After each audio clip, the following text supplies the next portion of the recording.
महायुतीने 9 उमेदवार दिले, ज्यात भाजपकडून पंकजा मुंडे, परिणय फुके, योगेश टिळेकर, अमित गोरखे आणि सदाभाऊ खोत उमेदवार आहेत।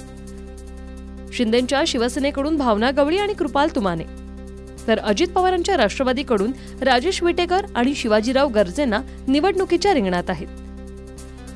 महाविकास आघाडीने 3 उमेदवार दिले। काँग्रेसकडून प्रज्ञा सातव, ठाकरेंच्या शिवसेनेकडून मिलिंद नार्वेकर आणि शरद पवारांच्या राष्ट्रवादीने शेकापच्या जयंत पाटलांना पाठिंबा दिलाय।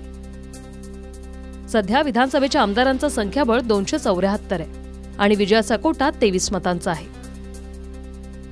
महायुतीकडे भाजपचे 103 आणि अपक्ष 8 असे एकूण 111 आमदार आहेत। अजित पवारांच्या राष्ट्रवादीचे स्वतःचे 40 आणि इतर 3 असे 43 आमदार आहेत। शिंदेंच्या शिवसेनेचे 37 आमदार आणि अपक्ष 6 असे 43 आमदार आहेत। एकूण महायुतीकडे मतं आहेत 197। महायुतीचे 9 उमेदवार आहेत। 9व्या उमेदवारासाठी आणखी 10 मतं हवी। महाविकास आघाडीची मतं पाहिली तर काँग्रेस 37, ठाकरेंची शिवसेना, शंकरराव गडाख या एका अपक्षासह 16 आणि शरद पवारांच्या राष्ट्रवादीकडे 12 आणि शेकापचा 1 आमदार अशी 13 मतं, अशी एकूण मतं होतात 66। मवियाचे 3 उमेदवार आहेत।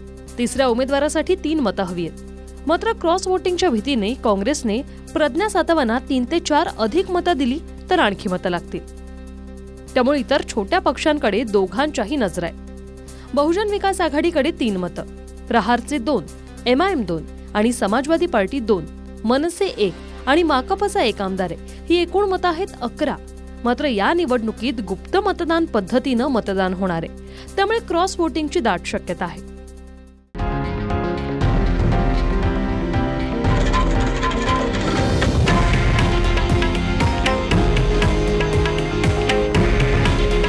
हे आहे देशातील नंबर 1 न्यूज नेटवर्क आणि आपण पाहत आहात TV9 मराठी। काळजी तुमची, हित महाराष्ट्राचं।